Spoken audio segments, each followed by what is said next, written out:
Hey folks, welcome to another episode of Armed Lutheran Radio, a show about guns, hunting, competitive shooting, the natural right of self-defense, and what God's Word says about the issues surrounding gun rights and gun ownership.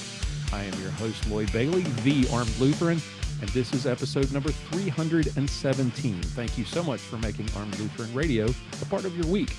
Glad to have you here. For those of you watching on YouTube, welcome aboard. Thank you for your support. This week is our Reformation Gun Club Online Hangout for June 2022. And for those of you who are new and don't know what that means, or listening to the audio version, basically what this means is that we're going to be joined, hopefully, by members of the cast and members of the Reformation Gun Club who are our supporters, the people who make this show possible. People like Katherine from Casper, Wyoming, Curtis from Junction City, Kansas, Dan from Enumclaw, Washington, who is a regular on these hangouts and hopefully will join us tonight. Brad from Hartford, Wisconsin. The Disreputable Bartlett. I don't know why he is so disreputable, but he is, and we are proud to have him as a supporter. Marc from St. Paul, Minnesota. Dallas from Severance, Colorado, and Kenneth from Sugar Land, Texas. Thank you all so much for your support in these trying Biden economic times. Folks, Armed Lutheran Radio is listener funded. What that means is you're not going to hear any advertising. We don't have any sponsors. It means that we are supported. We are financially supported by the good people who are members of the Reformation Gun Club, people like those that I mentioned earlier, and some of whom you will meet tonight, I hope. So this little plug for the Gun Club is as much of an advertisement as you're going to hear. If you would like to join them, if you would like to be a part of next month's Hangout, please check out the link in the show notes. Go to armedlutheran.us/gun club and find out all the details there. All right, let's get to our guests. I know, as I mentioned, Dan would be here. I knew he would be here tonight. Dan never lets me down. And as he is joining the meeting here, there he is. As he gets his camera and his microphone unmuted. Let's get that unmuted.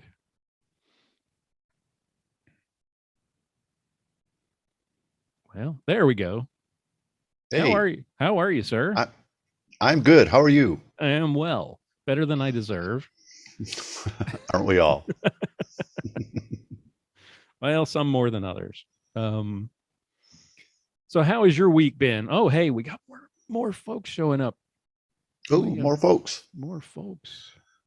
William, who missed our last one because I was remiss in sending out invitations by email. Here we go. There he is. There he is. How are you, sir? Gentlemen, good evening. Good well, thanks. How about yourselves? Good to be seen. We are doing well. And sorry you missed last month. And thank you for kind of pointing out that I should have sent an email to everybody instead of just assuming that everyone would see the announcement on Facebook. So yeah, that's all right. This was much more evidence, so that worked out well. Good. See, folks, I rely on the members to keep me straight at times too. So I try to get. I had an email list set up, and I've used it, and I forgot to do it last month, and I don't know why I didn't do it previously. So that's going to be standard operating procedure going forward, because we've had, back when we were talking about everybody getting off of social media, we had a bunch of members who were talking about, hey, I don't use Facebook all that much anymore. And so we switched over to MeWe, which some people, very like a small percentage of our supporters actually use as well. So there's still a handful of the great unwashed who are out there who don't. Just a little joke. But you're right. I need to make better use of our mailing list. And so going forward, thanks to you, William, I will do that. Awesome. William, you were the one who was always chiming in previous meetings, who was in Scotland. Is that right? Or is that in Scotland? Yeah. Okay. All right. Yeah, so Yeah, and I apologize. My internet is very slow here, so I'm actually using the hotspot on my phone. So Oh no. if it cuts out a little bit, I apologize in advance. But such is life. Yeah. So my family and I, we've got an interesting lifestyle. We do a lot of travel. We've cut back since COVID and beyond. So in a couple of weeks, we're going to be, well, next week we're going to be in Massachusetts. The week after that, we'll be in Norway for a couple of weeks. And then we fly right back, and we'll be back to where we have resettled in Northwest Arkansas. Tonight, I'm calling you from South Carolina. Long story short, we're house sitting for some friends of my wife's uncle. Okay. So we're all over. I started to say, we're going to be on. Go ahead. I want the full explanation, or well, as full as is possible. I want to understand this traveling lifestyle because it sounds kind of cool, especially the Scotland and Norway part. So give us kind of the shorthand answer as to how it is you managed to go to all these cool places. Aside, obviously, South Carolina, you just explained your house sitting. I don't know how cool South Carolina is, being from North Carolina. I have my own opinions. If it was daylight out, I could show you the dock and the lake from the view from this house. This is a fantastic location. But okay. Aside from that, long story short, we had a lot of death in our friends and family circle back in like 2015. And around that same time, my in-laws, who were approaching retirement age and had done very well for themselves with a CPA firm, they had just randomly announced, now that we're getting up there in age, we kind of think we'd like to be done with international travel. They haven't been, but that was a fleeting thought that they had for a time. And we started thinking realistically, like, hey, if we're privileged enough to make it to retirement, and Lord willing, that'll happen, but anything can happen between now and then, a pandemic. And we may not even make it there. What do we want to see the world. We want to see God's creation. We want to see all the different ways that people live and have dealt with life in their neck of the woods, in their spot in the globe, literally. What if we never get there? What if we get there and we're too tired, or we're too ill, or we didn't save for retirement? So all of this was surrounding my mom getting lung cancer and dying a year and a half later. And my dad had already been dead for a decade at that point. And we had a dear family friend get sick, all these things happening. And so we said, you know what, let's just quit life and let's go take our 3 children and go around the world. And so that's exactly what we did. And so we rented out our house in the Bay Area. And that largely became our budget as we traveled. We purchased about the first 6 months of planes and train tickets, and had our first 6 months pretty firmly planned out. And then we ended up using a website based in the UK called Trusted House Sitters. I don't know if you need to delete that for a plug or whatever, but anyway, they arrange for people who have pets and are traveling, and they want someone who's trusted to come and watch over their beloved pets and their property.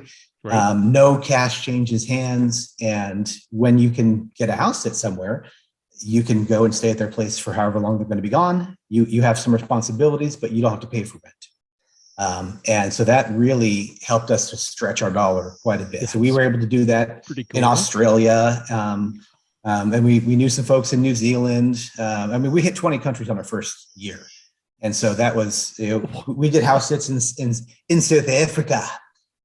We did house sits in France. We watched 80 animals at this beautiful farm in rural Normandy, France.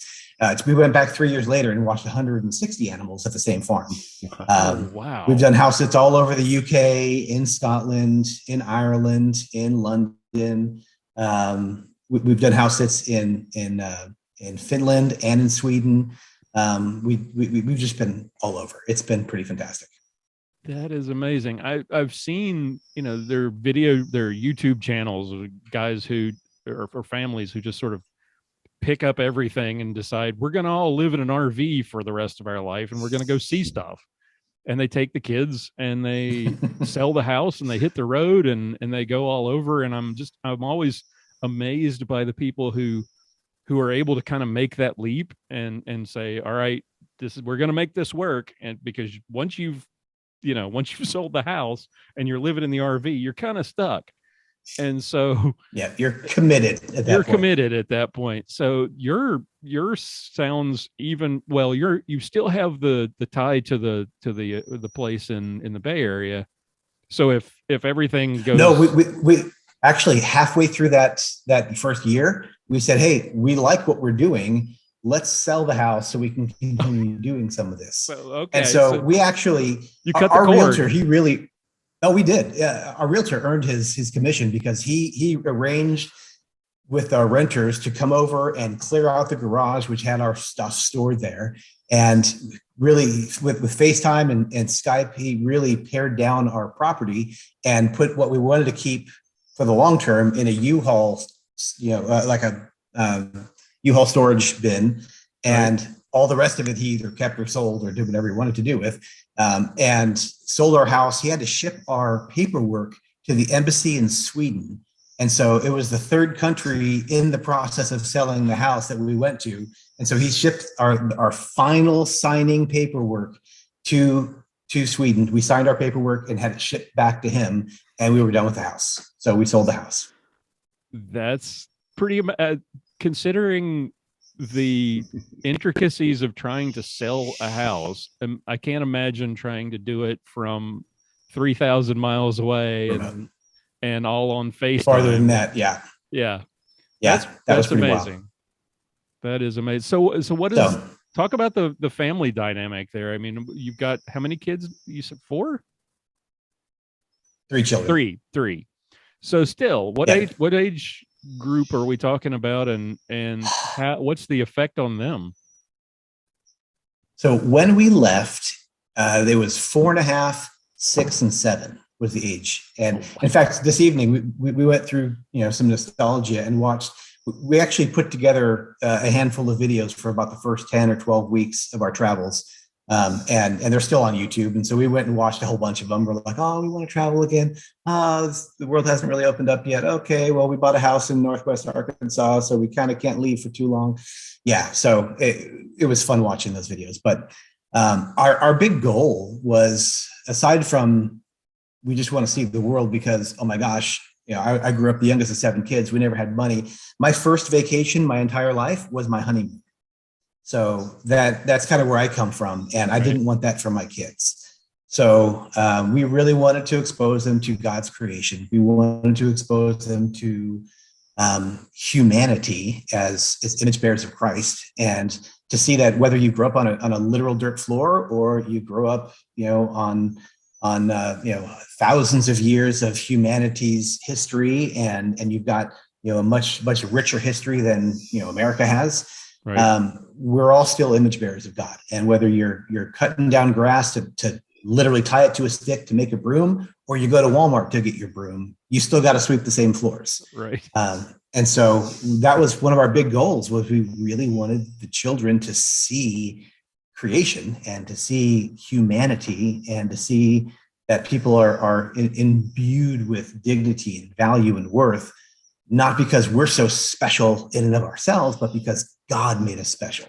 And they're going to smell different in this part of the world because they eat lots of garlic. And they're going to smell different here because they eat lots of rice and they don't have a whole lot of protein. And they're going to smell different here because of whatever. And we really got to show the kids and ourselves, for that matter, a lot more of the world than I even imagined when I was a kid. That's amazing. Very cool. Well, I'm glad you're here to share the story tonight. That's really cool. Dan, I don't know how we top that. I drove to the store today. It was all the way in town. Yeah, I'm. We ran out of gas on a pontoon in the lake because I thought I had a few more minutes worth of gas, and we there you go, thinking. Oh man, it's got pluses, it's got minuses. There you go. You're talking about traveling when you're a kid, and your first vacation being your honeymoon. That's kind of, I mean, for us as kids, our vacations were traveling across the state to the rural part of North Carolina to visit family and to see how our grandparents and cousins and uncles and nephews and aunts and all those folks roughed it and wished we could get home as quick as possible because there was no TV and there was places no running water and, you know, two-holers and all of that stuff. But yeah, the ability to go and visit other countries, best I could say is I've been to Winnipeg, and that's pretty much it. So, and that ain't saying much. So, Dan, what about you? I mean, what was travel like when you were a kid? Were they dragging you all over the place? Or I'm trying to remember, you've talked about your family before, Well, but I can't I grew up in Minnesota. I was born in Michigan, so we had a lot of family all over Michigan. Right. So for holidays and summer breaks, we would regularly make the drive. It was a 13, 14-hour drive, pack the whole family in the family truckster, and actually we had a lot of fun doing it. There was a couple of restaurants we would hit along the way, stop in Chicago. I can't even tell you how many times we made that trip, but it was always fun. We got to have a good relationship with aunts and uncles and cousins and everybody else that we never would have had the opportunity to see. So it was fun. I have lots of good memories of my Thanksgivings and Christmases in Michigan. Very cool. Nice. It's Father's Day weekend, so we're gonna talk a little bit about that here in a minute. But before we do the traditional, what are you drinking tonight? Oh, what's in the glass there, Dan? We didn't. This is got a peek at Rebel Yell Small Batch Rye. Oh, Nice. okay, nice. Rebel Yell. Okay, Nice. I've got to add that to my list. My list is getting Yeah, expensive. I've had this bottle sitting around for a while. I had a friend over the other night, and he saw, "Ooh, look, I can open that one." And that's why they're there. So Yeah, exactly. William, how about you? Anything tonight? You know, I got a phone call from a nephew. He's in the military and he's very entrepreneurial. He's buying a business in New York. Called me up and said, "Hey, what do we need to know about this before we try to buy?" And so we were talking outside. I'm like, I got a call to jump on. Well, he's actually in Texas. He's stationed at Fort Bliss. And he knows a guy in New York who's good friends with. Like I said, he's entrepreneurial, very clever. They've already started a business there. Now they wanted to buy a laundromat. And they're like, we don't know what we need to know about a laundromat to know whether it's okay to buy it. So I'm like, well, you got to get your financial statements. You got to get, have they paid their taxes? Have they maintained the machinery? So we had some conversation there. And quite frankly, I didn't have any time to do anything but turn my computer on. So I'm going to go grab a whiskey, actually. Go grab a whiskey. So I'll answer that shortly. Yes, go do that. We'll hold down the fort for you. Tonight it's whiskey sours with Pendleton. So, oh, there you go. Cheers. That was the thing. I couldn't remember what it was I was drinking that night. And I said, it's some whiskey thing. I don't know. My brain was fogged from too much of it, I guess. And I couldn't remember what it was I was drinking. So it looks like it's just going to be the three of us. I did not hear from the pastor or Mia as to whether or not they might make it tonight. So I don't think so.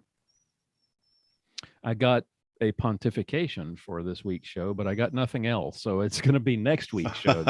This is going to be this week's show. So the plan was that this week was going to be variety show and we were going to do this next week, but my daughter's playing volleyball. So next weekend is the last weekend of the season. They play 2 matches Friday night, and then Saturday is tournament. So I had no idea what next Saturday was going to be like. And I figured, well, I better do it this weekend then. Yes, indeed.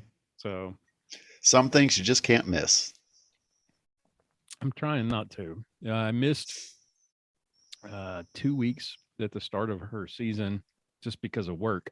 In fact, I was working 30 minutes before this started. I just signed off and I was like, I got to go. I got this other thing I need to get started. So I was running around like a chicken with my head cut off to get everything set up. And at the last minute, which is my want. It's kind of how I do things. Yeah. While we're waiting for William to come back with some frosty beverage, let's catch up a second. What have you been up to since last we were together? Well, we've got a bunch of changes at work. We've got some new management. We've got new people in the office, and praise the Lord, they're actually decent people that I get along with and that know what they're doing. So we've been blessed there. So work is getting along just fine, and we're changing and moving and shaking and everything else. What do you do for a living? I fix things. Gotcha. I'm a mechanic, basically. You're a fixer. I am a fixer of stuff. Got it. I like it. Okay. And it's always good to have good customers and good coworkers and management that appreciates what you do. So nice. It sure makes it easier to show up every day. That's for sure. Indeed, it does. Hey, Ed is going to join us. Ed Fuhrmann is going to join us. Although I suspect Ed is probably just going to listen in. Ed is sneaky like that. Ed would join our when we used to do these live on Facebook and on YouTube. Ed would just sort of prowl around and listen and pretend pretend that nobody knew he was there. And he would send us occasionally, and I think Ed would be working around the house, so he'd just connect and listen to the proceedings, which was always nice. But we haven't had a chance to actually get him in here. I suspect he's doing the same thing. So William is back with Jack Daniel's Single Barrel Rye. Ooh, a couple of rye whiskeys tonight. All right, where's my list? Crying out loud. Okay, so one was Rebel Yell. I would drink this again. That was my first sip ever of the Jack Daniel's Single Barrel Rye. I tried one the other day. It was Templeton Rye, the good stuff, and I think that was only aged 3 or 4 years, maybe a little bit longer. Long story short, a friend of a friend was nearby when a semi-tractor trailer crashed carrying a whole load of this stuff, and he ended up with a whole lot of it. So I was able to get him at like $15 a bottle instead of $45 a bottle. Oh my goodness. And it was the smoothest rye I'd ever had. So it was Templeton Rye out of Iowa, and it was called The Good Stuff. That was the name of it. And it was very nice. So rye tends to be a bit too harsh for me. I don't enjoy all of them like I do a standard bourbon. But this one, it's got a little bite, but it's very smooth. I like it. Nice. And have you guys done any kind of whiskey tasting or spirit tasting, like gone to an actual distillery and done this? One thing I learned once or twice this year, right? I've done this on the Isle of Skye in Scotland. We've done it in London. We've done it in Edinburgh, Scotland. We've done it in Tennessee. No, not Tennessee. Where were we? Yeah, it was Tennessee. So anyway, we've done it all over. One thing I learned in the last year or so, obviously you want to smell it and you want to get the head, you want to get the nose, you want to open up some of those flavors. But when you go to slurp it, what they told me in wine tasting class was, let it kind of dance across your tongue. But when you're doing it with a whiskey, open your mouth when you're breathing in through your nose, and you get much more complex aromas going across your olfactories. So if you just do it with the closed mouth, it's very alcohol centric. If you do it with an open mouth and you breathe in through your nose and your mouth, you get more complex and deeper scents that go across your nose. I kid you not, it's the weirdest thing ever. Give it a try. Okay, so breathe when I drink. All right, let me write that down. Hang on. Yes. No. Breathe when you're smelling. smelling part, not the drinking part. When you stick your schnoz in there and you take Right. a big sniff, open your mouth also, because you're getting air in both, the nostrils and the mouth, and you actually get a more robust scent. What do they call it? A scent profile. Thank you for clarifying that, so Dan doesn't drown himself. Yeah. Hey, you That never could be know. bad, and I feel sorry. What a way to go! He drowned in Rebel Yell whiskey tonight. I can think of a lot worse ways to go. There are worse ways to go. This is true. Man, a whole truckload of wow. So how did that work? Because I want to know how this works. I want to see if I can. I'm not 100% certain. As far as I was promised, it was all above board. Crashed? I think they couldn't resell it. It went down somewhere near where this friend of a friend was, and it was determined that they couldn't sell it on the retail market, and so they sold it on the secondary market. I don't know. All I know is I enjoyed the whiskey, so I bought a 6-pack from him because I'm like, I don't know how long it's going to last, but I like it, so I'd like to get some more. Lord, I've seen what you've done for other people. Do also for me. Let's see. So, we talked with Dan about this, but what did you do for a living prior to becoming the roving vagabond that you are now? And what do you do now? Are you just simply living off of the rent from, well, no, you sold that. So are you just living off the proceeds from the sale of the home? That helped. But no, I'm an accountant. So I do a lot of bookkeeping and accounting. And the nice thing about this industry is so much of it can be done virtually. So most of what I've been doing the last 5 years has been 100% in the cloud. And I in fact, true story, our first trip around the world, some good friends of mine who I grew up with since the time we were very young, they're now married, they have 4 kids, and they have been full-time missionaries in Spain, but we couldn't make it to Spain on our trip. Long story short, something changed, and when we made new arrangements, we weren't going to have enough visa days to be in country, so we didn't go to Spain. So I made my wife promise that if we went international again, Spain was on the list, or else we didn't go. So in 2020, our plan for 2020 was to do Portugal, to do Spain, to visit our friends in France, and then spend the second half of 2020 doing a road trip. We were going to go to Boise. We were going to go to Colorado. We were going to go to Northwest Arkansas. We were going to go to Franklin, Tennessee, South Carolina, and then go visit family in Massachusetts and Indiana, and just stay for a couple of weeks or a month and say, does this feel like home? Sure, let's move here. The kids really wanted to have a home base. They really wanted to have friends that weren't just on Zoom any longer. Like, hey, we spent a couple of weeks together, but now we only know each other on Zoom. And so that was our plan for 2020. But as we were driving down into Malaga, we were on a train on our way down into Malaga, where my friends were living. They phoned us up and said, Spain's going on lockdown because of this whole COVID thing. So it won't be legal for you to stay in your Airbnb across town and then come drive to see us. Likewise, we can't see you. So you can stay in our playroom. And by the way, we've all been sick. My kids keep picking stuff up from school, and we're all sick and not feeling well. So you can risk that, or we just won't see you for the first month.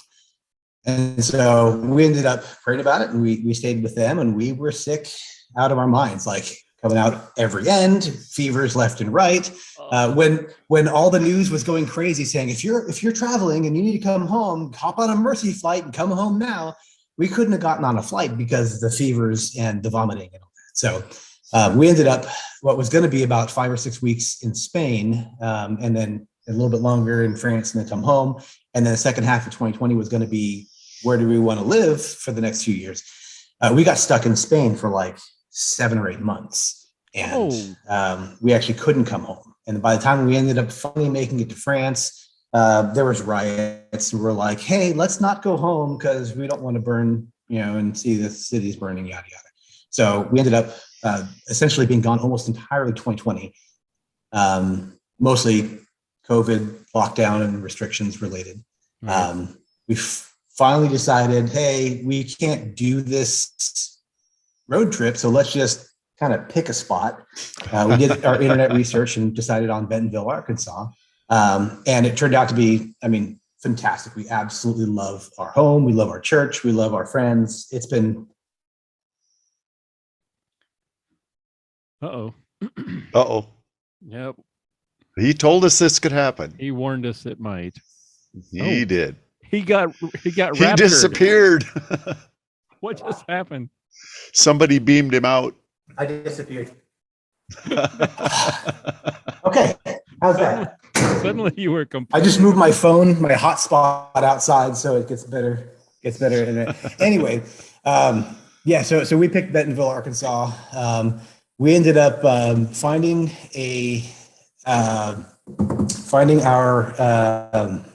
our realtor right about the same time, Lloyd, that I was talking to you on one of your monthly hangouts while we were in Scotland. And we said, hey, we're not even in country. We'd kind of like to look around. Can you show us houses remotely? Some of our friends ever. And she's like, I don't know if this is real or if they're playing a prank on me, but if it's real, I really want to meet these people. And they ended up becoming some of the best friends we've got. Very cool. Friends that play pranks usually turn out to be good friends. Yeah. Yeah. Bentonville's a nice area. It's I used to, back before COVID, I used to head up that direction to Perryville for IDPA matches at Central Arkansas Shooters Association, CASA. And nice place, nice area. Did you just choose it by like random? And if you like mountain biking, they've got a ton of mountain biking. Oh. We did a lot of research. My wife grew up in a real cute town in Northern California that had a legitimate downtown. And that was really important to her. So she wanted to have a flourishing, functional downtown. Bentonville has that in spades. It's the home of Walmart, and the Walton family really has poured money back into it. So it's a beautiful town. They've got hundreds of miles of mountain biking trails. They've got beautiful parks. It's right on the edge of the Ozarks, so lots of green. And there are 4 legitimate seasons. Where I grew up in Southern California, we had like 2.5. So it's really nice to actually have snow and legitimate seasons. You can see when it changes. You're like, we're definitely not in spring anymore. This is different. Right. Yeah. That is one thing that I miss having moved to Texas is the change of the seasons. I didn't think I would miss it as much as I do, but I do like actually having, spring and not like false spring and actual fall. And, we go from like a zillion degrees to it's freezing your butt off. And then you get this one day where you think, oh, okay, it's going to be nice. And the temperature changes 40 degrees in 12 hours. Insane, but it's still that's the one thing I guess about North Carolina I miss the most is seeing the fall foliage and the changes of the seasons. It's especially being from Western North Carolina, right in the foothills of the Blue Ridge Mountains, and being able to just drive up on the Blue Ridge Parkway and take in all of the seasonal changes. Really amazing stuff. They don't even have real trees here in Texas. I don't know what they grow here. It's just not normal. See, in Washington, we've got warm rain and cold rain, and then summer is 2 days of sunshine somewhere July or August. Yeah. We're heading into that part of the summer right now where, it's so hot that a hobbit came by and threw a ring in our backyard because it's hot as blazes outside. I got the only way I could mow this morning was to get up at like 6 o'clock in the morning, eat a little breakfast, get out there before it gets unbearably hot, and try to get it done as quickly as possible. Thank goodness I don't have much of a yard. If I had the kind of yard I had in North Carolina, or even worse, the kind of yard I used to have to mow in North Carolina, the when I was growing up. We had acres. I don't understand how people here, like Bill will get out and he'll mow for the entire day in this heat. I don't understand how he does that. Of course, he carries around a plate carrier and a vest and all that stuff. To keep warm. Used to, yes, he's used to all that discomforting heat. So I don't know. Well, I've never lived in Texas, but I was stationed at Fort Sill for a number of years, and it was pretty warm down there. Yeah, it's a little bit, just a little bit. There were a couple of things I did want to discuss or get your thoughts on tonight. Now that we've done the whole "what are you drinking" thing and what have you been doing lately? The gun control debate, as we expected in our last meeting, has now turned into something. The Senate has approved a framework, or at least these 10 or 20, what is it? It's 10 from each side. 20 senators have agreed on this framework for gun, again, air quoting, gun safety measures. Have you had a chance to look at it? What are your thoughts on it? And what do you think happens with it? Dan, start with you. Well, I think it's a shame that they're not talking about doing anything meaningful or useful that would have any impact on the crime that we see in the United States that sometimes involves guns and sometimes doesn't. They're focusing on the wrong thing, and I think it's a waste of time. And in the meantime, we have a lot more crime going on, and some of it involves guns, some of it doesn't. Guns aren't the problem, and it's frustrating as all get out to have people spending so much time, resources, and effort on a freaking tool. I mean, it's like a saber saw, it's like a skill saw, it's like a drill.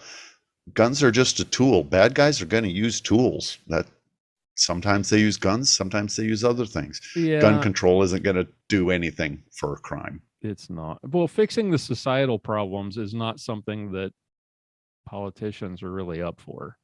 They can't, I mean, they're not interested, because it's not something that's simple to fix, right? It's the problem that we have in this country compared to, like, you used to be able to go into a hardware store and buy a gun without a background check. And we didn't have school shootings, and we didn't have the mass killings that we see on a regular basis. There goes the sniffing. He's demonstrating for us. It must be really good. That must be really good stuff. I like it. Right. Awesome. I'm going to try that.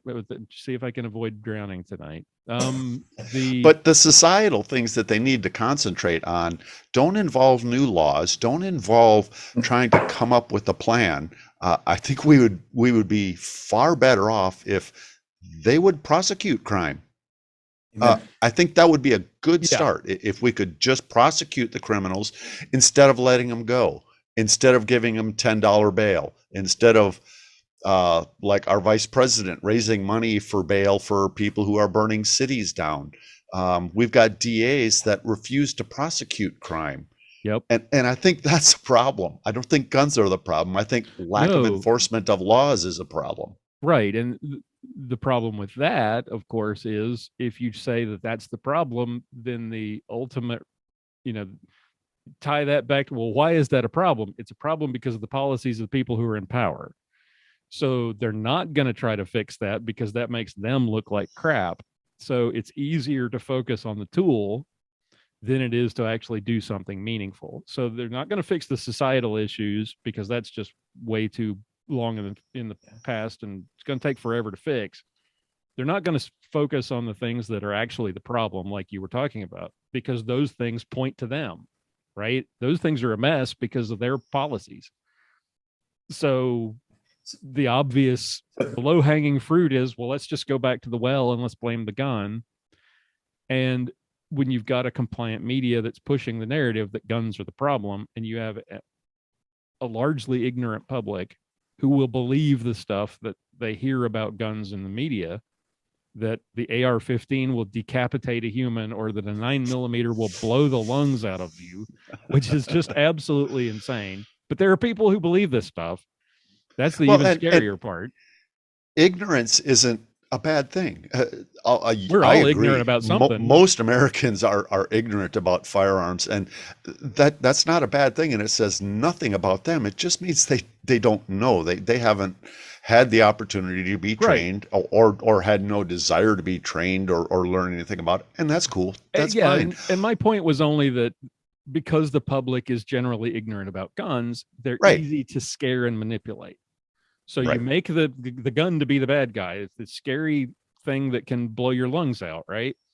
And the people who are generally ignorant about guns, they hear that and they think, okay, it's being said on the news. The president's saying this stuff. It must be true.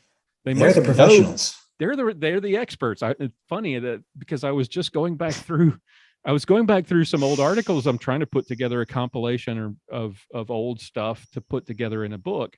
And one of the articles I was editing this morning with a pipe and a frosty beverage was called Experts. And it was talking about this exact subject, which is very odd that we're talking about it now. The American public is generally not well versed. I'll not use the term ignorant. I'll just say they're not well versed in guns, and they have a tendency to believe that if someone in public office is making policy on something, they know what they're talking about. They know, or the media knows what they're talking about. When in reality, where's my cell phone?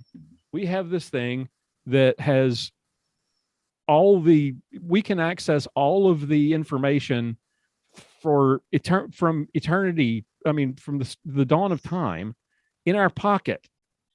And we can't, too many Americans won't use this thing, including our elected officials. They won't even Google to figure out if what they think they know is what they know. The shoulder thing that goes up.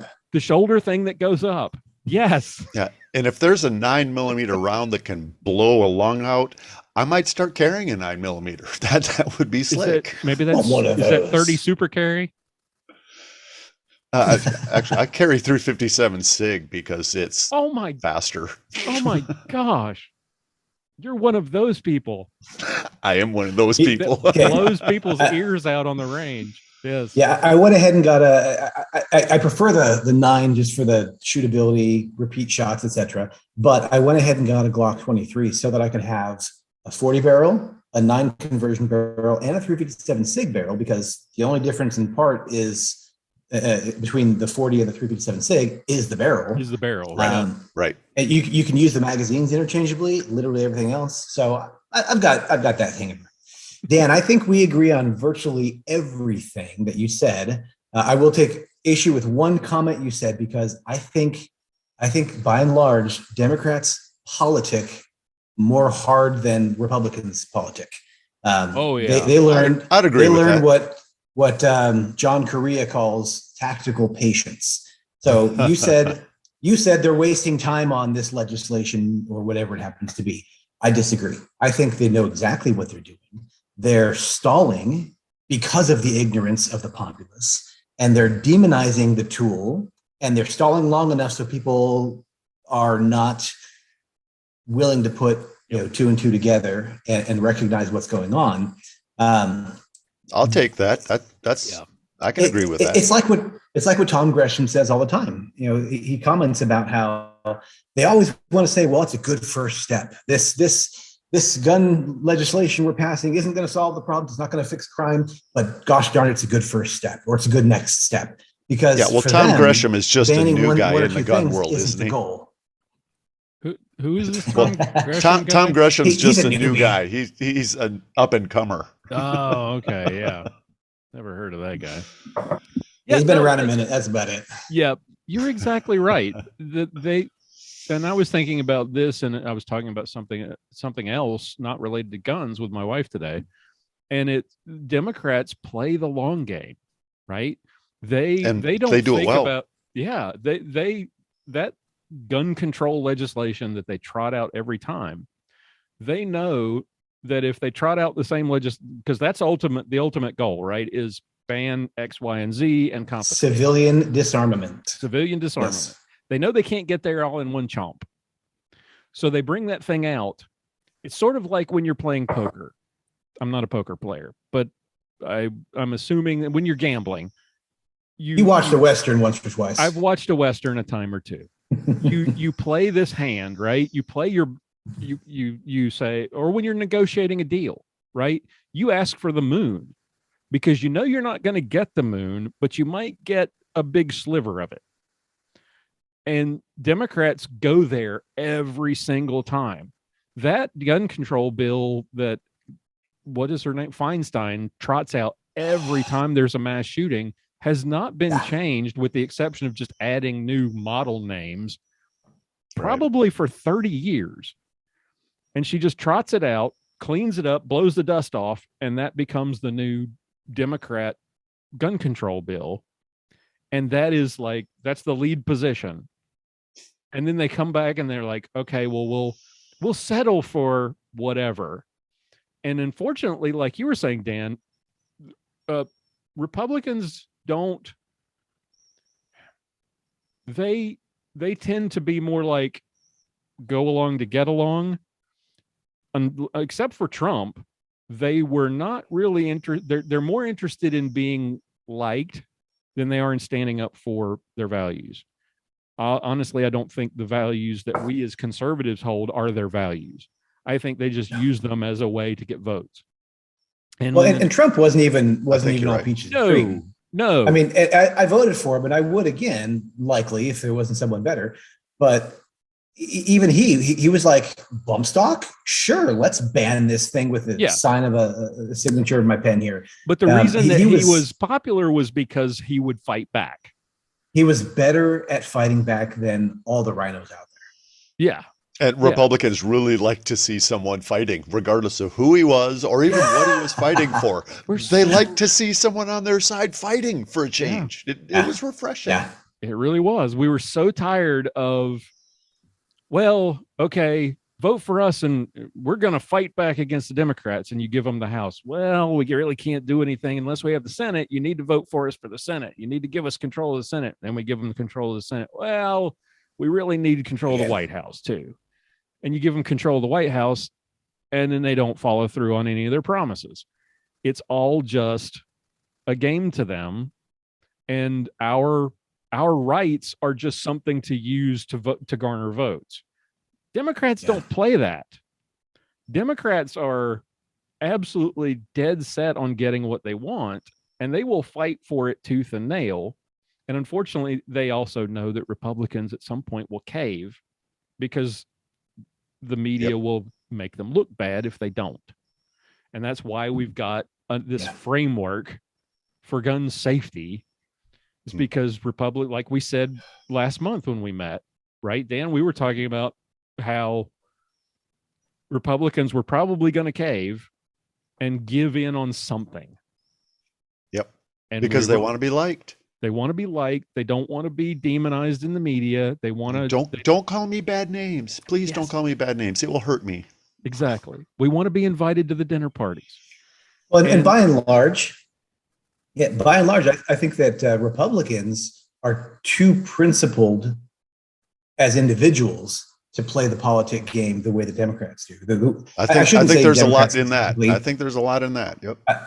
There are some things where I'm like, no, I promised myself as a 15-year-old that when I got to the age of vote, I would never vote for any politician, left, right, center, or otherwise, who was for abortion, because for me that is a hard-nosed issue. They might agree with me on everything else, but if they vote to kill babies, that's a hard no for me. And so, we come to this from a very principled standpoint, and we're like, oh, they're okay on this issue, but they're not okay on this issue, so I can't vote for them. And leftists in general, they're like, we want power. Sure, I don't care if you call yourself a pony with rainbow farts. Like, sure, as long as you're on my side. If you have the D next to your name, I'm voting for you. That's so it. We have some issues that there are a couple of things I absolutely won't bend on, but there's a lot of others that I've come to the opinion where, I can hold my nose and vote for someone if it's going to legitimately move the entire platform forward. But by and large, I think Republicans are just too principled of individuals that it really hurts us when it comes to actually getting people in who will move things in a positive direction. And by positive, I mean moving forward the cause of freedom. Yeah. Right. I think and in order to do that, you need to be able to have people not like you and call you bad names. And if that hurts your soul and destroys your personality, you shouldn't be doing it.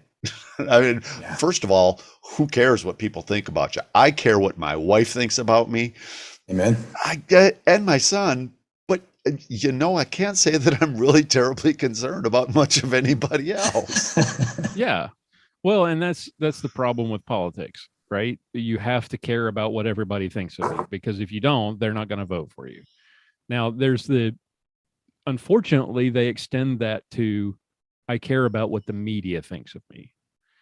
And unlike Ron DeSantis, who I think would be an absolutely fantastic candidate in 2024 if Trump decides, God, I hope he doesn't run, but if the pathway is clear for DeSantis, I think he is a fantastic candidate, because he plays the game better, I think, than anybody we've seen on the right in a while.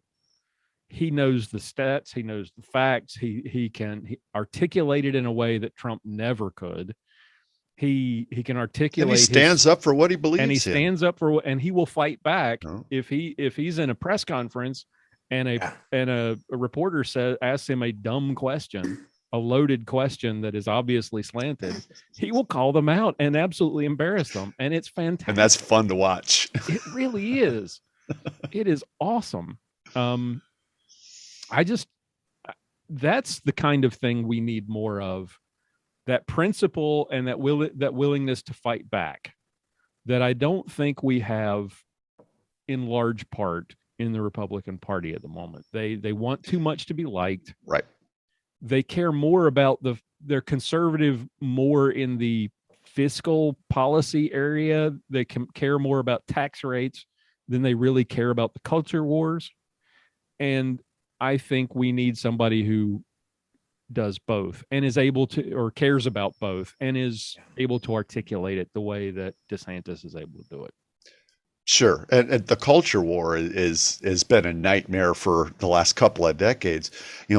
We collectively have allowed Democrats to demonize conservatives as hating men that love men or women that love women, and not liking people who have different skin pigmentations.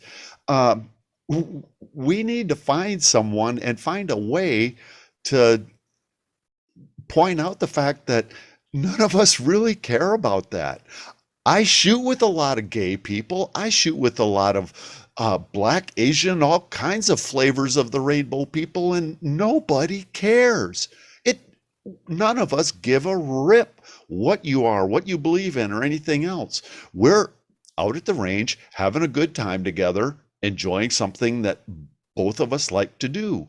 I don't look down on them. I don't think they look down on me. We're just enjoying the moment. And there's a lot of that in the gun culture. I see it all the time at IDPA matches. You see all flavors of people in IDPA. You see all flavors of people just going to your local gun range. But we've allowed Democrats to demonize us, saying that we don't like those kind of people. I don't know. There's a couple of them that I really like hanging out with. We can talk about what our belief systems are, but we're there to shoot. We're there to hang out. And that's what we do. If you want my opinion, I'd love to talk to you about it, but we don't dislike people because of what they are. And I think that's the problem where we are as a society, is that we've gotten to the point that we can't agree to disagree anymore, right? I like you, but I disagree with you, but we can still be friends. I don't think that's even in large part. I'm not sure that's even possible. Well, it is possible when you get down to person to person. When you get in, there's a certain level at which, right? We used to talk about remember back when Obergefell was passed in the Supreme Court, the gay marriage thing. And the whole argument at that point was, we just want to be left alone. We want to have the same, ability to marry and love and all that stuff, right? Well, the slippery slope has turned into now, like you were saying, it's not just we get along and we leave each other alone. It's if you don't agree with me and you don't affirm and celebrate my choices in life, then you are a hater, and you have to be you have to be silenced. And that gets to some of this stuff with the framework, the gun control framework, because we're talking about red flag laws, which is right now apparently I don't know whether they've worked it out. Last I heard, like yesterday, there was some sticking point about red flag laws, that they weren't specific enough, and there was possibility they wanted to make sure there was no possibility for abuse. I don't trust. Yeah, right. I don't trust the government enough to give them that power, because we've seen what they do when we don't agree on something simple, when we just like, I don't agree with that. Do what you want to do. I just don't agree with it. You can't even do that anymore without being demonized as being a hateful bigot, misogynist, whatever. So and we've seen plenty of times when people will say something online and a leftist, even a member of Congress, will come out and say, see, this is why we need red flag laws.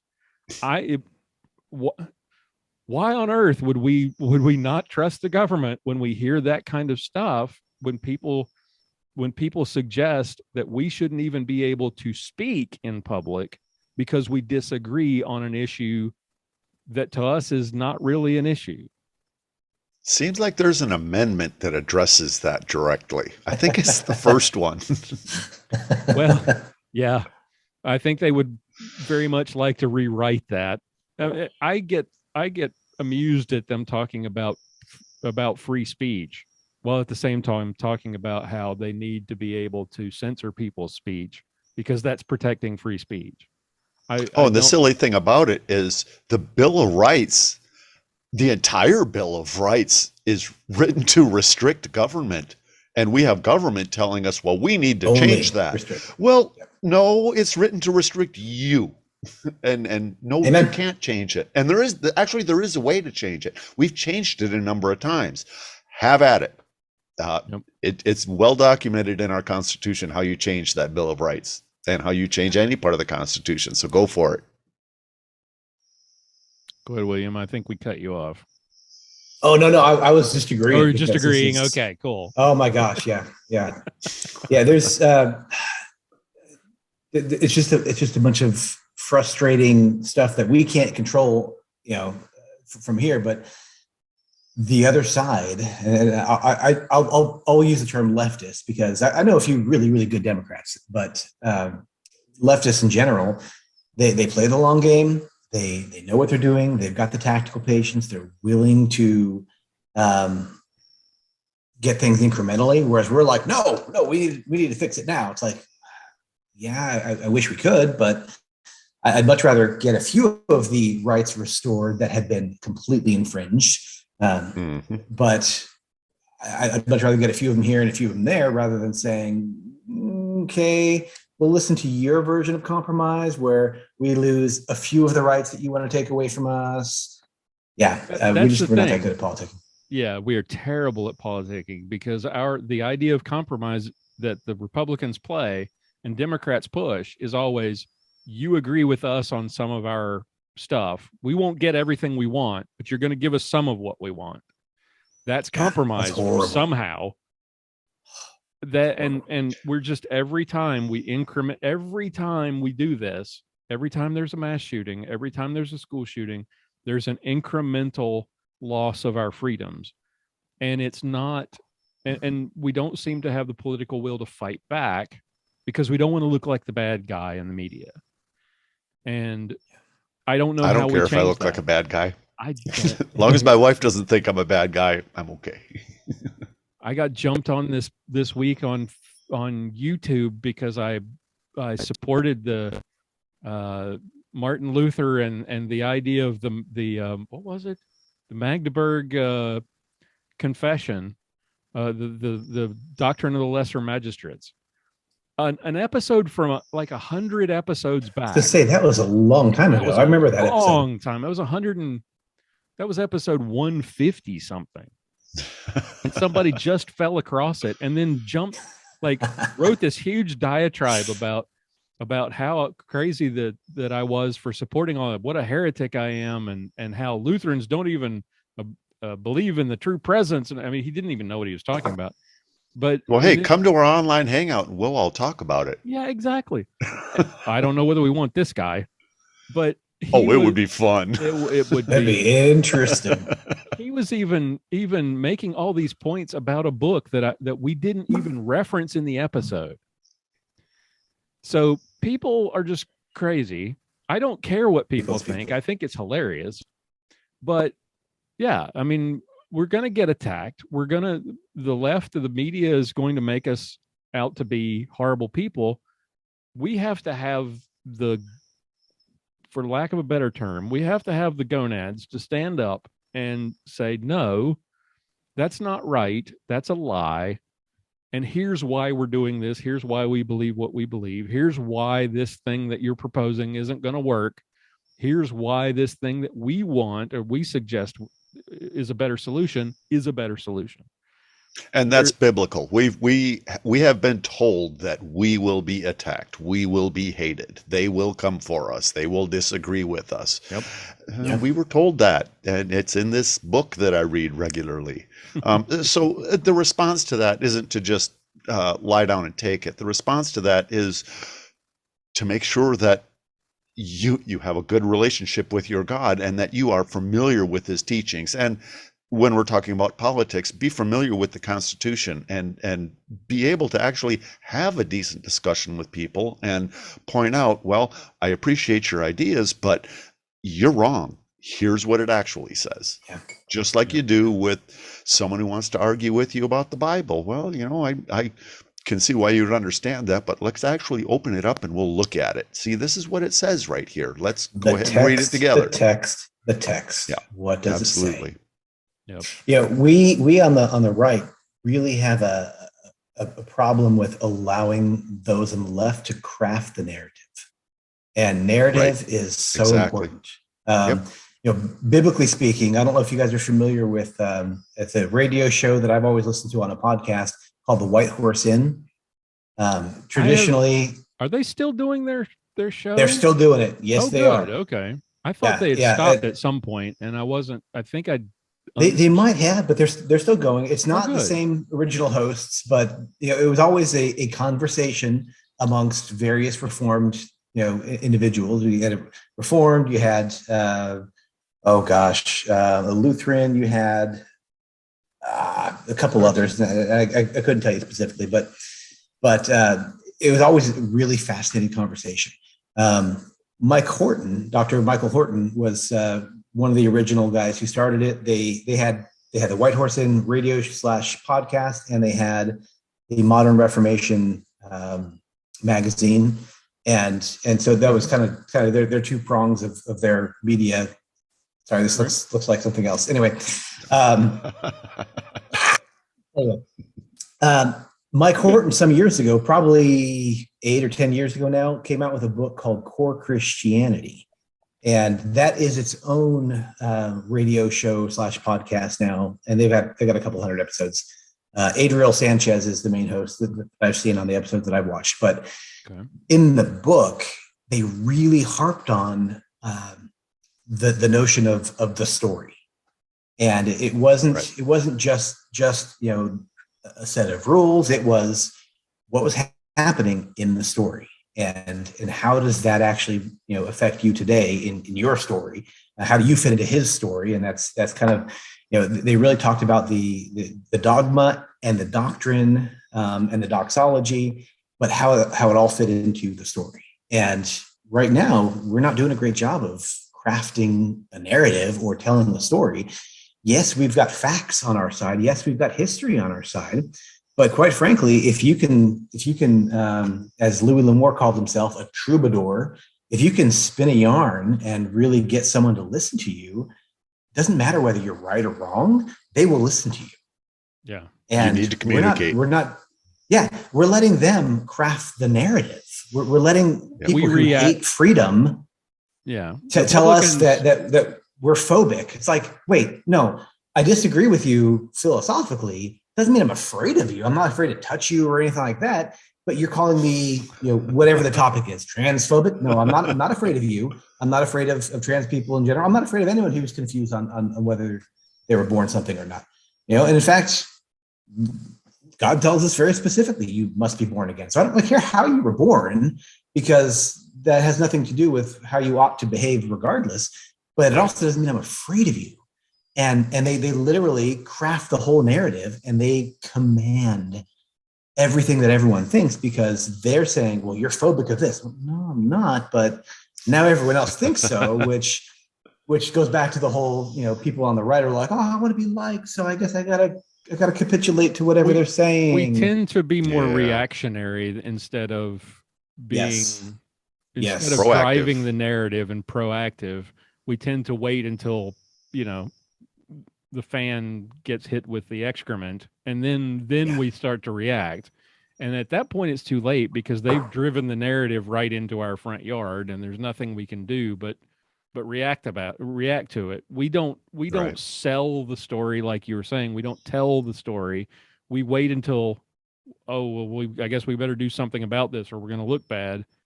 That's when we start to react. And it's unfortunate, because we're losing the culture as a result.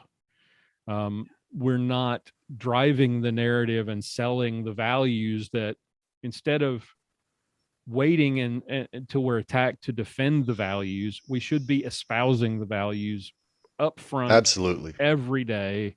Absolutely. And unfortunately, it's podcasts like this and White Horse Inn and Ben Shapiro and some others on the conservative side. But the mainstream media is not paying any attention to that stuff. They're driving the narrative, and Republicans tend to sit back and wait until something bad happens, and they have to react, because it's going to cost them an election. They're worried. That's why this, and we talked about this last month. That's why this whole framework and all the compromise is happening, because Republicans are worried. They know they're going to win in 2022. They know they're going to win because Joe Biden is just crap as a president.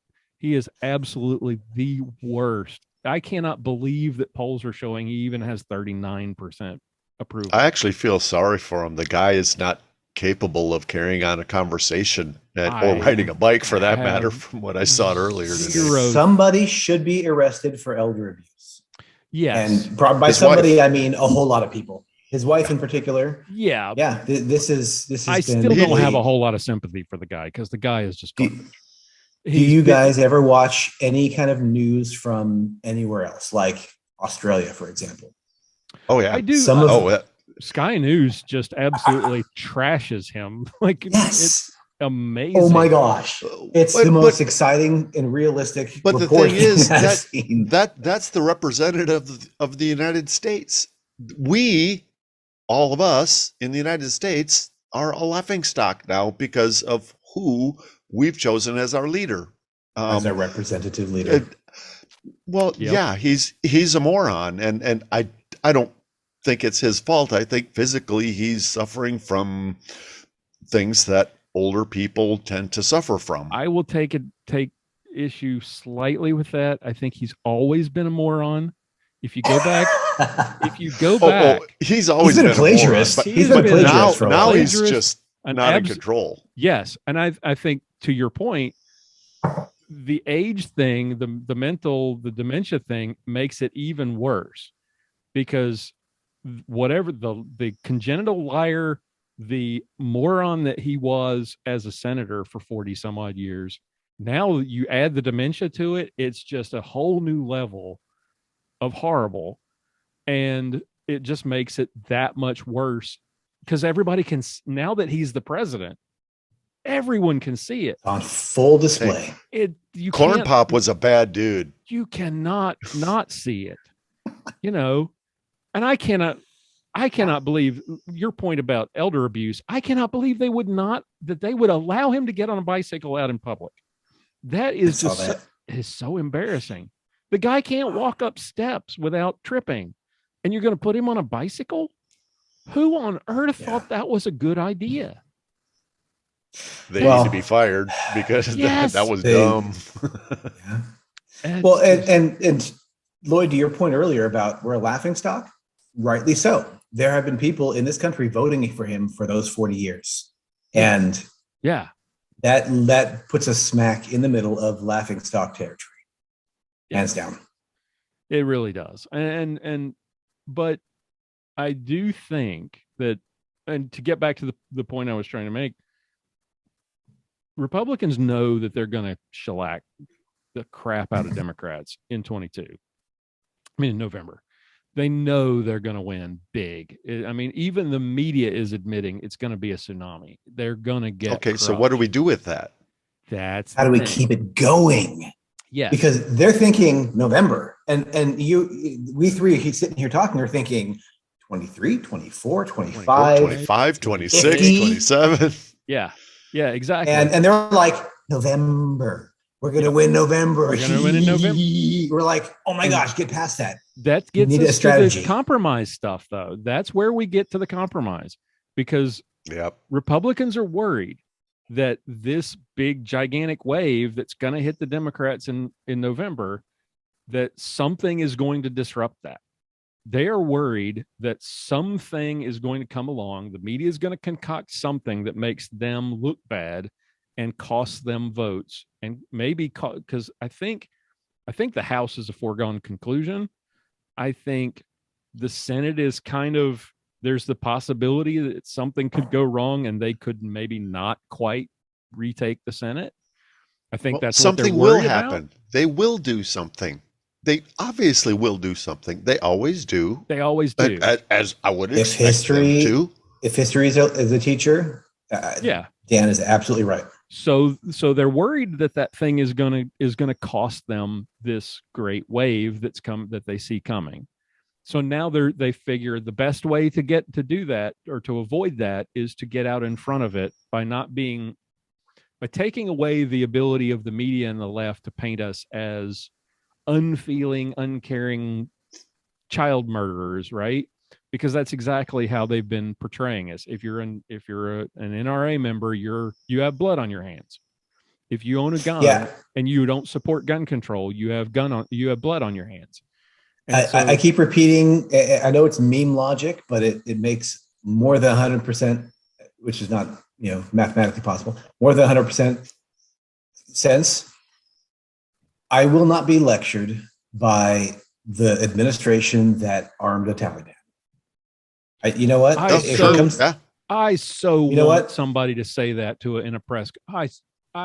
When I first saw that in a massively public format, yes, it needs to be said. It needs to be said. It needs to be hammered. I want Mitch McConnell to come out and say that kind of. Why can't we have a speaker of the big head honcho in the Republican Congress? Why can't he say something that simple? I'm not going to have to be lectured by someone on gun control by someone who gave 300 million guns to the Taliban. I'm not going to be lectured about protecting kids and helicopters. Yeah, those tanks and helicopters that we supposedly need to be able to fight back against the government, because remember, the AR-15 is simultaneously, this is the weird logic, simultaneously it is the worst, most horrible weapon that you can possibly use, right? It'll blow holes through tanks. At the same time, it's not enough to overthrow the government. So why are they worried about it? Anyway, that's aside. I also refuse to be lectured to on the topic of valuing human life by people who vote for abortion. Yes. Yeah. I'm like, you have no, hello, leg department. My opponent needs a leg because they had nothing to stand on. They have nothing that they can actually present that says, I value human life, while they're legitimately. No, you're killing innocent babies. Yeah. It's human life, whether it's embryonic, whether it's fetal, whether it's just born, it's human life. And Well, if they're willing to they make it destroy worse that, and they make it worse because they talk about how we need to protect children.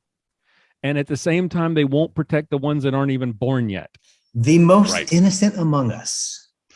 But yes, that's the biblical reference right there. But they want to protect the children in the schools. They think taking away guns would do it. No, I'm thinking No. if someone is in a school and they're trying to shoot people, first of all, you would want me there. But it would be really cool if some of the teachers who, I mean, face it, a lot of these elementary, junior high, senior high teachers, they kind of think of these kids as their kids. They care about them. They love them. Yeah. They watch them grow up. A lot of them would love to be able to carry a firearm, to be able to get some training so that if anyone ever threatened them, they would be able to protect them. That's why I know a lot of teachers like that. And they would do that. Yeah. Now, some teachers don't want to carry guns. You don't have to. Perfectly fine. That's not a requirement at all. But if you feel strongly that you would like that training and you would like to be able to carry a firearm to protect those children, let me help. I'll give This you is a back hand to with that. crafting the narrative that you hear in the news that I have heard a number of times is arming the teachers. Yes. No one on our side is trying to arm anybody. We're simply trying to say, remove the roadblocks, because these people who are willing to lay their lives down for the kids should not be left defenseless. Yeah. So Right. we don't wish to harm anybody. The problem is we keep using that phrase. We want to open it up. We keep using it just like assault weapon. We should stop using that phrase. We need to stop using it. It's a made-up political term that only furthers the regressive party's side. But the arming teachers thing is, all. but the arming teachers thing is on us. We need to stop saying that phrase completely, because it absolutely terrifies some people. Like you said, there are some people who, if you don't want to have a gun, if you don't want to carry a gun, we're not talking about forcing you to. But just like anybody else. Exactly. But the phrase arming teachers makes it sound like we're going to make it a requirement for all teachers to own or carry a gun at school. Which that's perception. We need to stop. No one anywhere is talking about that except for the very few who are trying to scare by using that language. Let's empower teachers to protect their children. Yes, exactly. Amen. That is exactly right. And the problem with using that phrase is that it's too easy for the left to twist, even though we say it when we don't, not meaning exactly what it sounds like. We say it meaning allow our teachers to be armed, but because we say it the way we say it, it sounds like scare the crap out of every teacher in America. Army teachers sounds like you want to issue a firearm to every teacher, and people say, "Oh, that would be horrific," and I agree. I absolutely agree. Yeah. I have seen libs of TikTok, and there are people I would not want to have. I would never want to put a firearm in their hands. There's some teachers, just like there's some people that we know. They're uncomfortable with firearms. They don't want to be near firearms or anything else. They shouldn't be forced and that's to be. cool. Yeah. I don't want to give you one. If that's what you really think, I don't want to force you to have one. That's the last thing I want to do, because you're not going to train with it. You're not going to be proficient with it. You're certainly not going to be able to deploy it and use it. So why the heck should you have it? Exactly. William, what is the Star Trek blue stuff that you're drinking? I saw you smelling it, so it must be good. Yeah, it's interesting. This is called Sugarland's Shine. Blueberry muffin. Blueberry muffin moonshine. It sounded interesting. That does sound interesting. If you're paying tax on it, it ain't moonshine. I mean, just truth be told here. So words matter, semantics aside here. It's, as they describe it, as neutral spirits with natural blueberry flavor and certified colors. I don't want neutral. I want certified colors. What's a certified color? I don't know. So it sounded interesting, scared. But this seems like How's the kind it of taste? thing you would want to use. It tastes like a neutral spirit with a little bit of blueberry, like nothing special. I will go back to another half a finger of one of these because this was much nicer. It had a lot more I complexity. just saw that and I didn't. thought Star Trek for some reason, or the blue milk from The Star blue Wars. milk. Yeah, I will go back. In fact, I'm going to rinse out my cups. I don't want the blueberry flavor in my rye. No, that But- would not be good. Okay. No thanks. Enough of the horrible. Let's finish up. It's Father's Day. You guys got any memories or anything you would like to share about Dad in on today's this being Father's Day weekend? Any memories of Dad you would like to share with us? Or I share have with all the kinds audience? of stories about my dad. My dad, he went out of his way to make sure that he was a dad to our entire family. He's the greatest man I ever have known. And when I see attributes of my father in my son, nothing warms my heart more. Fantastic. What was your dad's name? Dick Veldt. What did he do? What did he do for a living? He worked. he was Handyman, did a little bit of everything. Did he have that gene where oh, you he could had just fix advanced stuff? degrees in accounting and in engineering. He Oh, worked for wow. Oldsmobile for a number of years. He worked in defense systems at Honeywell and FMC. He was a manager and a leader, and he was really good at his job. Awesome. William, how about you? I wish I had quite that that brag tail that Dan's got. I'm the youngest of 7, and by the time that I came around, my dad was pretty much an alcoholic, and I don't remember him working a steady job ever. I played catch with my old man this many times. I mean, I can count on one finger how many times I played catch with him. I've got some ugly memories of him. And he died with Alzheimer's. He had he actually died of pneumonia, so complications of Alzheimer's that was not it wasn't caught right away in the care home he was in. So he did die earlier than he should have, but he'd had it since I was in junior high. But I've got some pretty fond memories of it, just with everything from, he actually, oddly enough, was a big inspiration as far as firearms goes. He always had something nearby. He had a little. It wasn't the North American Arms; it was Freedom Arms, with the same little 5-shot 22. Right. I remember one time we had a problem with too many opossums in our backyard. He shot one with a rifle in our suburban, like we had an eighth or a 16th of an acre. Not a very large place. Right. And he shot it on the brick, not the brick, the block wall fence as it was running away. And I was like, wow, even drunk, the old man could hit something. I mean, wow. He was a dead shot. He was amazing. And we all ended up with at least one of his firearms. I've got an Ithaca 37 from him. I just picked up because when we moved, I had to leave it in my safe at my brother's house. Just picked it up. It's beautiful. It's got a little etching on the side. Family guns are awesome. I delivered a I don't want to do that because people could be listening. Anyway, we all ended up with something of his, and I've got such fond memories of the few times we went out and did stuff with those firearms. He taught me a few lessons about bicycles. He taught me how to fix tires. I mean, some of these really basic things that you don't really see nowadays. People are like, "Oh, I got a flat tire. Let me go take it to the store. They'll fix it." Like, no, my dad knew how to turn a wrench. My dad knew how to fix something. He knew how to bondo a car. Like, those are all things that I remember helping him with or trying to help him with, and I've got some really fond memories of. And it's interesting. I'd love to pass on things like that.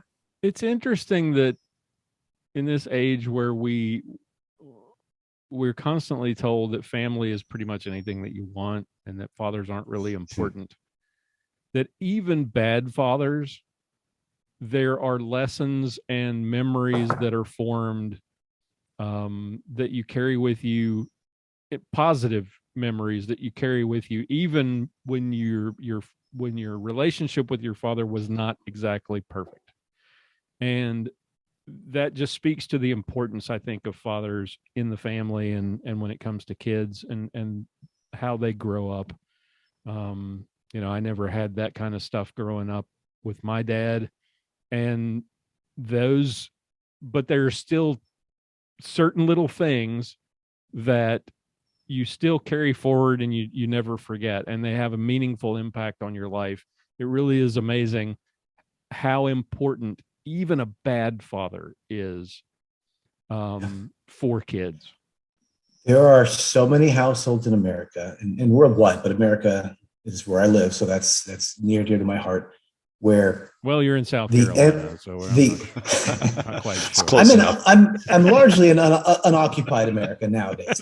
That comment keeps getting my comments censored on like gun talk videos. I'm like, I moved out of California. I'm now in unoccupied America, and they're like, this violates our community standards. How dare you? I'm sorry, your standards are even my comments that have nothing to do. Yeah. Yes. True story. Even my comments that have nothing to do with that keep getting banned. I think because someone knows my name now, and they keep reporting me. But so many of our households, and even some folks I grew up with that I still know to this day, their household was dominated by the empty seat at the table. Dad wasn't there. Dad wasn't even known. Dad might have been incarcerated or dead or just a deadbeat. Yeah. And the household was dominated by the empty seat at the table, and that's heartbreaking on every level. And I didn't understand the impact of that as a child, going to my friend's house where the mom was doing everything because she was a single mom, and seeing how some of those friends ended up. One of those was my best friend, and his dad was around, but he spent a couple of years living with him and moved back. He's dead now, because the life choices he made. And I can trace a lot of that directly to the fact that his dad wasn't around. And the years he spent with his dad were cool, but it was like buddy dad, not I'm your father and I need to raise you. Yeah. And when he came back, he got right back into some old lifestyle choices. And, he was my best friend from my youth, and he's no longer with us. Father's Day is important because it's God the Father who created family. It's God the Father who established marriage. And oddly enough, he decided to make marriage an image of Christ in the church. And that's still a mystery. That's a good design. It's a great design when we participate. Yes. But when we have so many who are just sperm donors and that's about it, it leads to so many troubles. And we're on the one hand, I understand the social desire to want to help those in need, but on the long term, you see that we're subsidizing single motherhood, and we're making it so that we're rewarding coming home with more babies, more children without a father. Yeah, well, it's not the government's job to support single moms. It's our job as the church. We're supposed to do that. The government isn't supposed to do that, and we need to. There was somebody who mentioned, just in closing here, last thought, there was somebody, I don't remember where I saw this, who was talking about that unfortunately, society has painted the image, especially if you look at it in media, in entertainment, the image of dad is either Homer Simpson. He's either the deadbeat, he is an idiot, he is Homer Simpson, married with children. What's that guy's name? Children. Al Bundy. Al Bundy, not Ted Bundy. Ted Bundy was a different thing. Wrong Bundy family entirely. Holy cow. Yeah, he's either the deadbeat, or he's completely clueless, or he's overbearing, and it's never the positive. And unfortunately, our media today reinforces this stereotype, this idea that dads just don't matter. and that's intentional. Once again, crafting the narrative. Completely absolutely. intentional.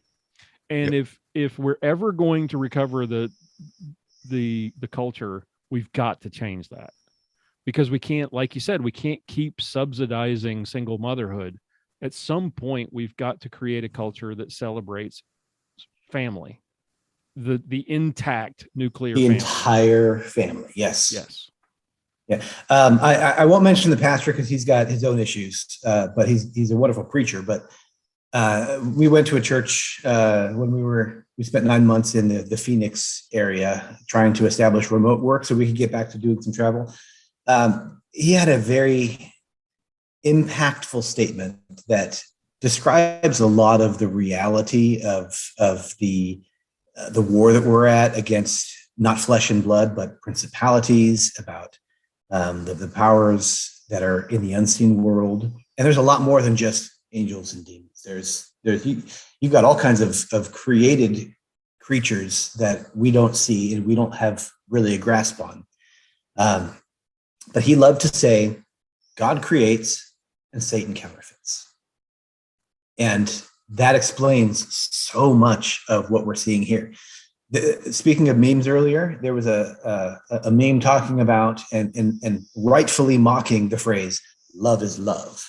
Because, well, yeah, you just defined a word using the word. So, of course, it means exactly what you wanted to say, right? But yeah, love is love. That has been awesome. Oh, amazing. There's another hour. Oh my gosh. So we need to save that for next week. Bare minimum. But I loved this meme because it said, in one panel, it said, love is love. And then the next panel, it said, water is water. And it had a big straw going into a toilet. And I was like, yes. Okay. Dirty water is still water. It's still water. But you don't want to drink it. And this thing that you're calling love, which is better defined as lust and many other words that probably wouldn't be friendly on a podcast, you might want to call love. I mean, people say I love a hot dog and I love my wife and I love my pets, whatever. I love my children, but those words have different meanings in different contexts. Right. But, oh my gosh. Yeah. We cannot let the media at large, we cannot let the left craft this image of what a father ought to be. The image of a father is Father God. We as men give a very poor example, but God created, and Satan will try to counterfeit that in all the ways, in the Al Bundys, in the Homer Simpsons, in all of these sitcoms where the dad is just an nincompoop. In the Ted Bundys. I don't know if he was a father. I don't think Ted was not a good father. If he was, he wasn't a good one.